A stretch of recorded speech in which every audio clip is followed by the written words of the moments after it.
നമസ്കാരം കൂട്ടുകാരെ, welcome to അനൂപ്സ് home kitchen. നമുക്കൊരു നാടൻ കോഴി പെരട്ട് ഉണ്ടാക്കാം. കോഴി കട്ട് ചെയ്ത് മഞ്ഞൾ ഒക്കെ പെരട്ടി കുറച്ച് നേരം വയ്ക്കാം. ഓട്ടുള്ളി വയ്ക്കുമ്പോൾ പ്രത്യേകം ശ്രദ്ധിക്കേണ്ടത് എണ്ണ ഒഴിച്ചിട്ട് വേണം ചൂടാക്കാൻ വയ്ക്കാൻ.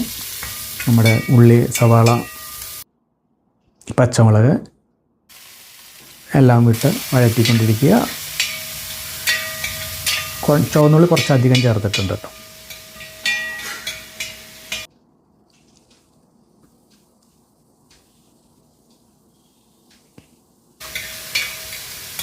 നന്നായി വഴന്ന് വന്നിട്ടുണ്ട്. അതിൻ്റെ വെള്ളമൊക്കെ ഇറങ്ങിയിട്ട്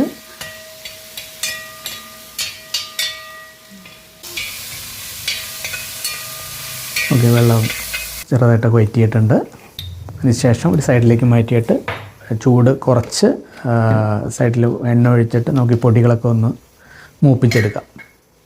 നമുക്ക് എല്ലാവർക്കും അറിയാം, മഞ്ഞൾപ്പൊടി, മല്ലിപ്പൊടി, മുളക് പൊടി, കാശ്മീരി മുളക് പൊടി, ചിക്കൻ മസാല, കുറച്ച് കുരുമുളക് പൊടി എല്ലാം ഇട്ടിട്ട് അതിന് പച്ചമണം മാറണ വരെ നമുക്കൊന്ന് ചൂടാക്കിയെടുക്കാം.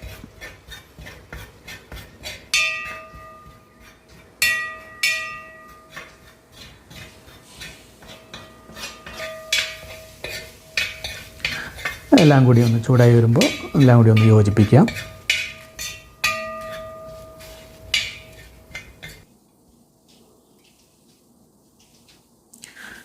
പതുക്കെ നമ്മളുടെ ചിക്കൻ വെന്തിട്ടുണ്ട്. തേങ്ങാപ്പാൽ 2-ാം പാൽ ഒഴിച്ച് നമുക്ക് ആ മസാല ഒന്ന് വേവിച്ചെടുക്കാം.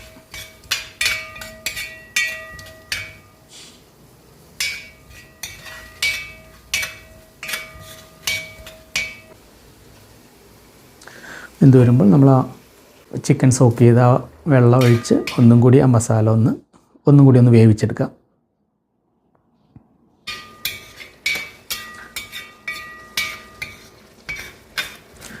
എണ്ണ തെളിഞ്ഞിട്ടുണ്ട്. നമ്മുടെ ചിക്കൻ ഇടാറായി. ചിക്കൻ ഇട്ടു. എല്ലാം കൂടി മസാല കൂടി ചിക്കൻ മേലൊന്ന് പുരട്ടിയെടുക്കാം.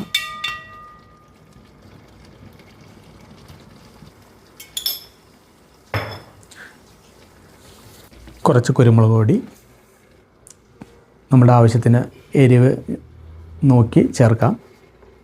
ഞാനിവിടെ ഒരു വാഴയിലയിട്ട് മൂടി വെച്ച് ബാക്കിയുള്ള ആ ഒരു 30% കൂടി നമ്മൾക്ക് ഇങ്ങനെ വേവിച്ചെടുക്കാം. ചിക്കൻ്റെ 10-15 മിനിറ്റ് കഴിയുമ്പോൾ ഒന്ന് ഇളക്കിയിടാം.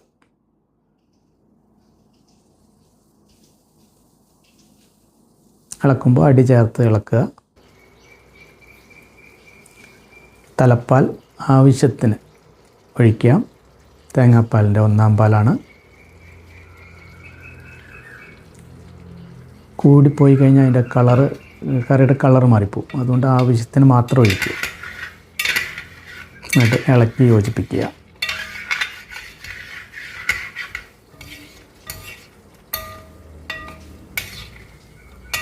നല്ലൊരു ഫ്ലേവർ, നല്ലൊരു സ്മെല്ല് ഇപ്പോൾ നമുക്ക് വരണുണ്ട്.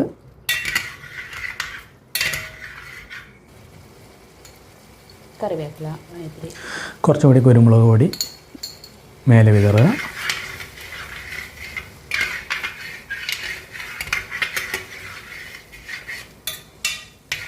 നന്നായി ഇളക്കി യോജിപ്പിക്കുക. ചിക്കൻ്റെയൊക്കെ വെള്ളം പതുക്കെ ഒന്ന് വറ്റി വരുന്നുണ്ട്. നമ്മുടെ കറക്റ്റ് കൺസിസ്റ്റൻസി ആയിട്ടുണ്ട്. കളർ കുറച്ചുകൂടി ഡാർക്കായി. നമ്മളുടെ കറി ഏതാണ്ടൊക്കെ തയ്യാറായിട്ടുണ്ട്. ചൂട് ആറി നമുക്ക് സെർവ് ചെയ്യാം. Okay, thanks for watching. Have A nice day.